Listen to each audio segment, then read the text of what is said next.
திருவாரூர் அருகே அரசு டாஸ்மாகில் கடனுக்கு மதுபாட்டில் கேட்டு கொடுக்க மறுத்த ஊழியர் மீது சரமாரி தாக்குதல் நடத்தும் சிசிடிவி காட்சிகள் வெளியாகி உள்ளது.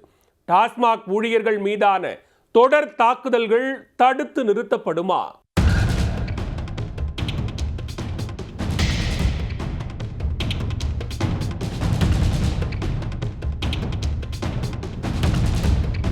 திருவாரூர் அருகே மாவூர் கிராமத்தில் அரசு டாஸ்மாக் கடை ஒன்று செயல்பட்டு வருகிறது. இதில் அலெக்சாண்டர் என்பவர் விற்பனையாளராக பணியாற்றி வருகிறார். இந்த கடைக்கு அடிக்கடி சுதாகர் என்பவர் வந்து மது அருந்தி செல்வது வழக்கம். அந்த வகையில் வழக்கம் போல் கடைக்கு வந்தவர் கையில் பணம் இல்லாததால் என்ன செய்வதென்று தெரியாமல் அவதிப்பட்டுள்ளார். ஒரு குவார்ட்டரை கடனுக்கு வாங்கியாவது கபக்கென்று குடித்துவிட வேண்டும் என்ற முடிவுக்கு வந்துள்ளார் சுதாகர். விற்பனையாளர் அலெக்சாண்டரிடம் சென்று கடனுக்கு ஒரு பாட்டில் மது கொடுக்குமாறு கேட்டுள்ளார். இதை கேட்ட விற்பனையாளர் அலெக்சாண்டர் நிஜ அலெக்சாண்டராக மாறி கடனுக்கெல்லாம் மது பாட்டில் கொடுக்க முடியாது என கராராக கூறியிருக்கிறார். போதை தலைக்கேற வேண்டிய நேரத்தில் ஆத்திரம் தலைக்கேறிய சுதாகர் கடைக்குள் புகுந்து கையில் கிடைத்தவர்கள் மீதெல்லாம் காட்டுத்தனமாக தாக்குதல் நடத்தியுள்ளார். சண்டையின் போது அவர்களது செல்போன் கையில் சிக்க அதை தரையில் போட்டு உடைத்து விட்டார். டாஸ்மாக் ஊழியர்கள் வடபாதிமங்கலம் போலீசாருக்கு உடனே தகவல் கொடுத்தனர்.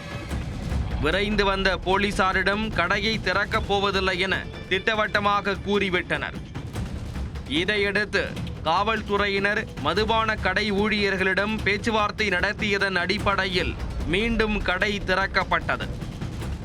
இந்நிலையில் சுதாகர் மீது உரிய நடவடிக்கை எடுக்க வலியுறுத்தி பாதிக்கப்பட்ட கடை ஊழியர் வடபாதிமங்கலம் காவல் நிலையத்தில் புகார் அளித்தார். இந்த நிலையில் அரசு மதுபான கடை ஊழியரை தாக்கும் சிசிடிவி காட்சிகள் தற்போது வெளியாகி பரபரப்பை ஏற்படுத்தியுள்ளது.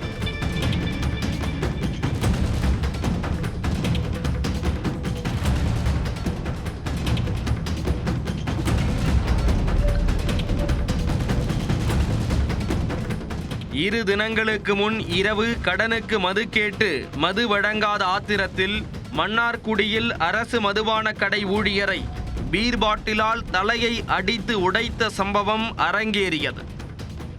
இந்த சம்பவம் நடந்து 24 மணி நேரத்தில் மற்றொரு அரசு மதுபான கடை ஊழியர் தாக்கப்பட்ட சம்பவம் திருவாரூர் மாவட்டத்தில் பெரும் பரபரப்பை ஏற்படுத்தியுள்ளது.